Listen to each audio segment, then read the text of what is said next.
วันนี้เราจะเดินป่าไปจุดชมวิวที่สวยที่สุดที่หนึ่งของรัฐวอชิงตันเพราะว่าอากาศดีในช่วงกลางฤดูใบไม้ผลิแบบนี้หาไม่ได้บ่อยๆท้องฟ้าใสแดดสวยเลยคิดว่าน่าจะเป็นวันดีๆที่จะออกจากบ้านหลังจากไม่ได้ออกไปไหนมาตลอดฤดูหนาวแต่นอกจากเดินป่าแล้วเราก็อยากจะแชร์เรื่องราวการใช้ชีวิตในอเมริกาตลอดเกือบ4 ปีที่ผ่านมาอีกด้วย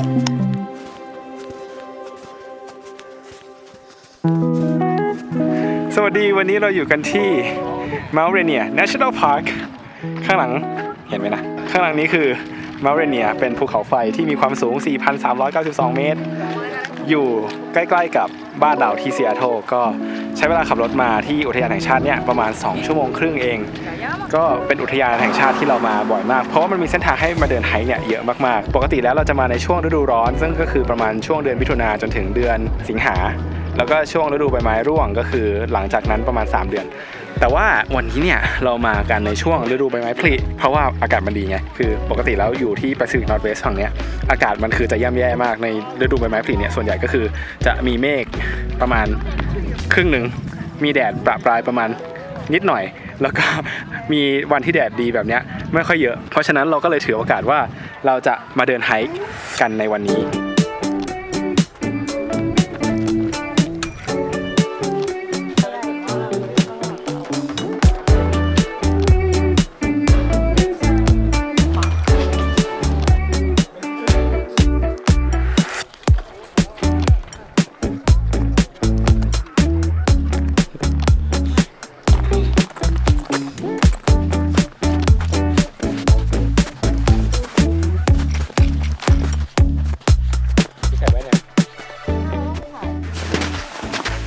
อันนี้แสบตามากเพราะว่า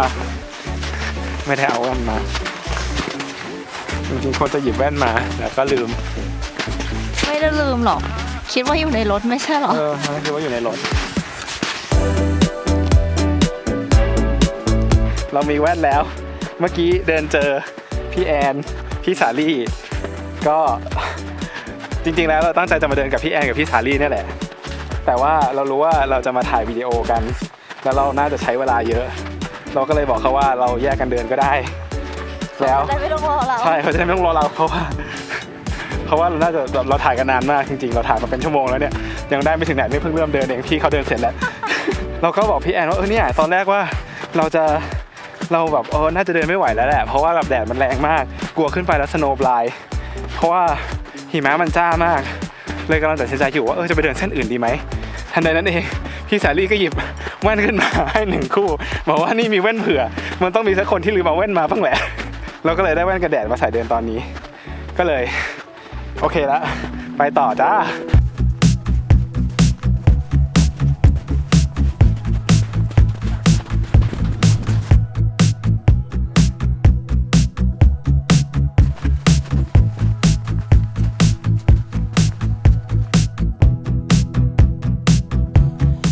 เห็นหิมะท่วมแต่คือแบบแดดมันจ้ามากแล้วเดินขึ้นเนินก็เลยคิดว่าไม่น่ารอดเลยขอโทษ1 ชั้น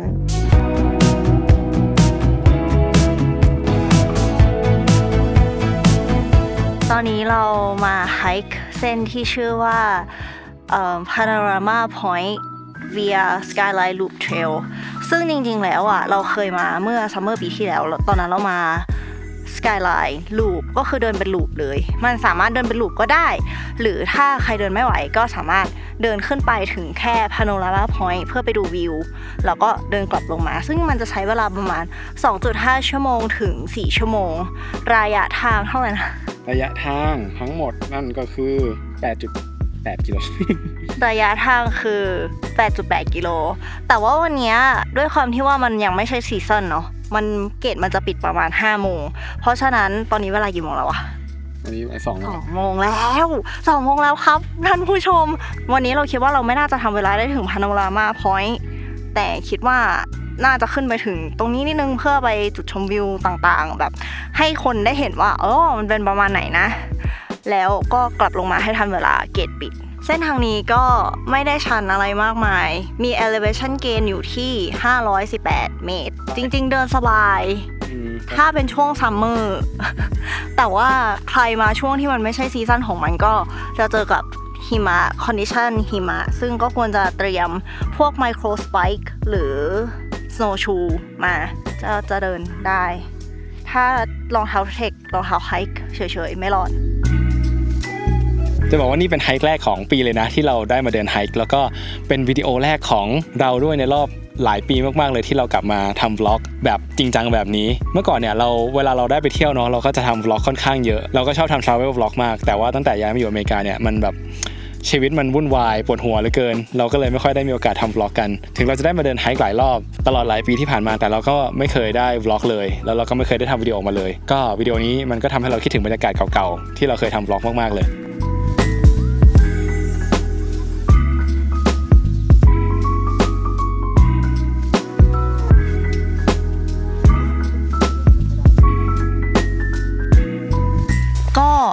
กลัวคนอื่นจะไม่ได้อะไรเนาะ เราเลยรู้สึกว่าไหนๆก็พามาเที่ยวมาเรเนียแล้วก็เลยอยากมาแชร์เรื่องประสบการณ์ของการมาอยู่ที่อเมริกาสักนิดนึงว่าอยู่มาแล้วเกือบ4ปีเกือบ4ยังวะ3 ปีครึ่งไง3 ปีครึ่งเกือบได้ปะ มันเป็นยังไงครับมันเป็นยังไงจริงๆต้องเริ่มก่อนว่าเรามาอเมริกาเพราะอะไรใช่ไหมทำไมเราถึงย้ายมาอเมริกาตอนนั้นเหตุผลแรกก็คืออยากมาเรียนนั่นแหละเราก็อยากจะลองมาอยู่มาลองใช้ชีวิตที่อเมริกาดูว่ามันเป็นยังไงมันมีความฝันนั่นแหละอยากมีอเมริกันดรีมอยากรู้ว่าประเทศเนี้ยมันให้อะไรกับเราได้เราสามารถมาแบบไม่มีอะไรเลยแล้วเราสามารถมาสร้างอะไรที่นี่ได้ไหมก็คือค่อนข้าง naive เนาะnaive ภาษาไทยเรียกว่าอะไรวะอ่อนต่อโลกอ่อนประสบการณ์อ่อนประสบการณ์คือมองโลกในแง่ดีจัดๆแล้วก็แบบอ่อนประสบการณ์แบบที่แท้ทรูเลยแหละแล้วก็ค่อนข้างคิดว่าอะไรมันง่ายไปหมดใช่ก็เลยมาคนที่ดูอ่ะมึงนี่นะรู้เรื่องไหมเนี่ยคือจริงๆอ่ะคือโบ๊ทตอนแรกที่โบ๊ทมาใช่ป่ะสำหรับเราอ่ะติดที่บ้านมากๆเราไม่ได้อยากมาตอนแรกแต่ก็แบบรู้สึกว่าเอาวะลองดูสักตั้งแต่เราเป็นคนที่อยู่ที่ไหนก็ได้จริงๆอยู่ที่ไหนก็สามารถมีความสุขได้ทุกที่หมายถึงว่าแบบเป็นคนแบบอยู่ง่ายกินง่ายไม่ว่าอยู่ที่ไหนก็โอเคแต่ของเราสำหรับเราอ่ะมันจะมีเรื่องของฝนฟ้าอากาศของ Pacific Northwest ที่ทำให้รู้สึกว่าบั่นทอนจิตใจนิดนึงอ่ะจริงๆเราว่าเราเคยบอกไว้ในคลิปไหนสักคลิปนึงอ่ะว่าเราชอบอากาศที่นี่ที่มันมีการเปลี่ยนแปลงของฤดูแต่ว่าวันนี้เราขอเปลี่ยนคำพูด เราว่าอากาศของที่เนี่ยที่วอชิงตันโดยรวมแล้วก็ Pacific Northwest ที่มันจะมีฝนตกตลอดเวลาจริงๆเป็นเรื่องปกติแล้วเราว่าอันนั้นมันค่อนข้างทำให้เรารู้สึกดาวปีแรกมันแค่ตื่นเต้นแหละมันไม่เคยเห็นมันสนุกกับการที่ได้เห็นอะไรแปลกใหม่ได้แบบเฮ้ยมันมีการเปลี่ยนแปลงมันมีฤดูมันมีแบบดอกไม้มันมีฤดูใบไม้ผลิมันมีหิมะมันมีฝนอะไรเงี้ยมันมีการเปลี่ยนแปลงมันสนุกมันรู้สึกสนุกแต่ว่าพออยู่ไปแล้วแบบมันเฉาเว้ยมันเฉามากๆเพราะว่าฝนตก9 เดือนมีแดดออกอย่างเงี้ยแค่3 เดือนที่มันออกแบบจริงจังนะคืออันนี้คือเรียกว่าเป็นแบบแดดกลางฤดูแล้วกันคือมันนานมากจริงๆที่มันจะมีแดดแบบนี้ในฤดูใบไม้ผลิคือมันเป็นแบบช่วงอากาศดีของซีซั่นนั้นซึ่งมันจะมีอยู่ไม่กี่วันที่แบบพอช่วงฤดูที่มันไม่ได้อากาศดีอะแล้วพอมันแดดดีอะตามปกติแล้วส่วนใหญ่ก็ป่าจะแตกบ้างหรือป่าแตกหมายความว่าแบบทุกคนพร้อมใจกันออกไปอยู่ข้างนอกออกไปเอาท์ดอร์หรือออกไปสวนไปนั่งแบบอาบแดดไปนั่งปิกนิกกันเราเองอ่ะก็รู้สึกว่ามันทำให้พวกเราเองอ่ะเหมือนมี fear of missing out เวลาอากาศดีก็กลัวจะไม่ได้ทำในสิ่งที่ต้องทำถ้าเราอยู่บ้านเราจะรู้สึกผิดที่เราไม่ได้ออกไปข้างนอกมันมีความแบบวิตกกังวลตลอดเวลาว่าถ้าอากาศดีเราต้องไปทำอะไรที่ไหนหรือเปล่าเพราะว่าถ้าสมมติว่าแดดดีวันนี้เราไม่ออกไปวันนี้อีกทั้งอาทิตย์สัปดาห์หน้าก็คือฝนตกหมดแล้วอีกเรื่องนึงที่เรารู้สึกว่ามันเป็นสิ่งที่มัน challenging หรือท้าทายมากๆสำหรับเราในการอยู่ที่นี่คือ support system ก็คือเพื่อนครอบครัวแล้วก็คนที่เรารู้สึกว่าจะสามารถ support เราได้คือตอนที่เราอยู่ที่ประเทศไทยเรารู้สึกว่าเราไม่ได้ใส่ใจในเรื่องนี้เพราะว่าเราเกิดแล้วเราก็โตมาที่ไทยตลอดใช่ไหมเรามีครอบครัวแล้วก็มีเพื่อนอยู่รอบตัวโดยที่เราไม่ได้คิดถึงเรื่องนี้จนกระทั่งเราย้ายมาอยู่ที่อเมริกาการที่มาอเมริกาเราไม่รู้จักใครเลยเราแบบมา2 คนจริงๆอาจจะมีเพื่อนพ่อแม่ของฝ้ายบ้างแต่อยู่รัฐอื่นอะไรเงี้ยมีคนรู้จักแบบห่างๆบ้างแต่ว่ามันก็ทำให้เรารู้สึกห่างไกลจากคำว่าครอบครัวแล้วก็เพื่อน จริงๆมันเป็นครั้งแรกที่ทำให้เรารู้สึกคิดถึงบ้านคิดถึงประเทศไทยคิดถึงเพื่อนๆทั้งที่ก่อนหน้านี้เราว่าเราไม่มีปัญหาในเรื่องนี้เลยเนาะเราแบบอยู่ที่เรารู้สึกว่าเราอยู่ที่ไหนก็ได้เราทำอะไรก็ได้เพราะว่าเราก็เดินทางมาหลายประเทศแต่ละครั้งก็คือเดินทางนานๆเคยไปเรียนต่างประเทศมาแต่ว่าการมาใช้ชีวิตแบบใช้ชีวิตทำงานกับการไปเรียนมันต่างกันแบบเยอะมากใช่อันนี้ก็คือไม่ได้อยากทำให้ใครที่อยากจะมาอเมริกาแบบเสียกำลังใจว่ามันมีความลำบากยากเย็นคือมันลำบากยากเย็นเว้ยลำบากจริงๆ แค่เอามาแบบเล่าสู่กันฟังเฉยๆเนาะว่าใครที่อยากจะมาก็ถ้ามีโอกาสก็มาลองดูสักครั้งนึงก็ดีก็ลองดูเรารู้สึกว่ามันก็เป็นประสบการณ์ที่ดีเป็นเรื่องที่สนุกดี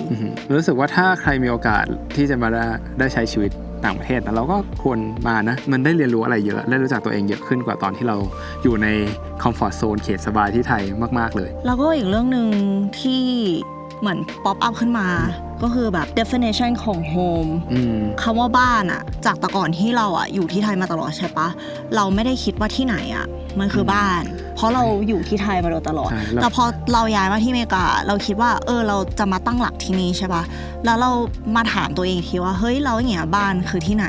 เราเพิ่งมาคิดกับเรื่องเนี้ยมันเป็นสิ่งที่เราไม่เคยคิดมาก่อนแล้วเรารู้สึกว่าสุดท้ายแล้วบ้านมันคือที่ไหนไม่ได้นอกจากที่ไทยอะเพราะว่าแบบพ่อแม่ครอบครัวเพื่อนญาติพี่น้องเลยคืออยู่ตรงนั้นหมดเลยอะเราเลยรู้สึกว่าต่อให้เราจะมาอยู่ที่เนี่ยเราก็เรียกที่นี่ว่าบ้านไม่ได้เรารู้สึกว่าที่นี่เหมือนเป็นแค่ที่เรามาอยู่อาศัยเฉยๆแต่เราก็ enjoy อาหารการกินอะโวคาโดเบอร์รี่บูนไม่กินใช่ชีสเธออะไรอย่างเงี้ยฉันแบบ enjoy จริงๆอยากจะบอกว่าตอนที่มาถึงอเมริกาแรกๆเรารู้สึกว่าเราคิดว่าที่นี่มันจะเป็นบ้านเราได้ไหมอ่ะเราแค่มาย้ายมาแล้วตั้งใจจะมาอยู่ใช่ไหมอยากจะมาอยู่ยาวอยากจะมาทำงานอยากมาใช้ชีวิตที่นี่แล้วก็ถามตัวเองว่าที่เนี่ยมันจะเป็นบ้านเราได้ไหมแล้วเราก็หาคำตอบกับมันไม่ได้เลยจนกระทั่งเรากลับไปไทยตอนที่รอบที่ไปทำวีซ่าเมื่อปีที่แล้วมันยิ่งทำให้รู้สึกว่าที่อเมริกามันไม่ใช่บ้านเราแต่ว่าที่บ้านของเรามันคือที่ไทยมันไม่ใช่สถานที่อ่ะแต่มันคือผู้คนเธอฉันว่าฉันไม่ไหวละร้อนคือจะบอกว่าเห็นหิมะเต็มเลยนะแล้วมันควรจะหนาวถูกปะข้าพเจ้าใส่ชุดดำมาคือฝั่งเนี้ยคือมันแผดไปทั้งแถบแล้วอะแสบมากตอนนี้แสบมากทุกคนไม่ต้องแปลกใจว่าทำไมเราใส่ชุดแบบนี้ได้ทั้งที่มันมีหิมะเพราะว่ามันร้อนมากเลยอะมันร้อนมากโอเคก็ไม่รู้ว่าได้อะไรไหมแต่ว่าไปแล้วลุกแล้วเนี่ยไป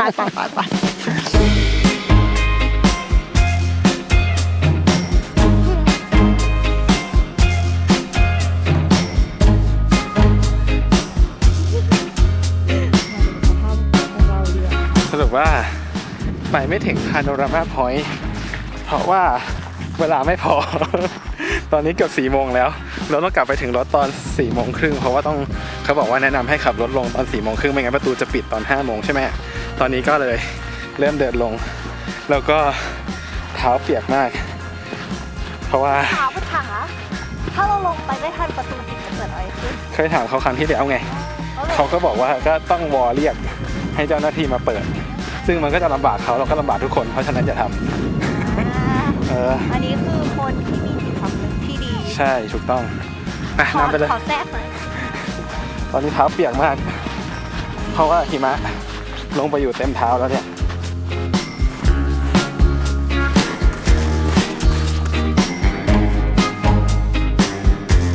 เราว่าการเดินป่าที่เมาท์เรเนียวันนี้มันสรุปชีวิตของเราในอเมริกาได้ดีมากเลยระหว่างทางมีเรื่องที่ไม่คาดคิดเกิดขึ้นตลอดและสุดท้ายก็ไปไม่ถึงที่ตั้งใจแต่กลับรู้สึกว่ามันไม่เป็นไรเลยเราว่าเราเรียนรู้ที่จะอยู่กับความผิดหวังและสนุกกับการเดินทางได้มากขึ้นนะเพราะสุดท้ายแล้วเรารู้ว่าเรามีเวลาที่จะใช้ชีวิตนี้อย่างจำกัดสิ่งเดียวที่เราทำได้ก็คือใช้เวลากับการเดินทางครั้งนี้ให้คุ้มค่าและเก็บเกี่ยวประสบการณ์ให้มากที่สุดขอให้ทุกคนสนุกกับการเดินทางแล้วเจอกันใหม่ในวิดีโอหน้า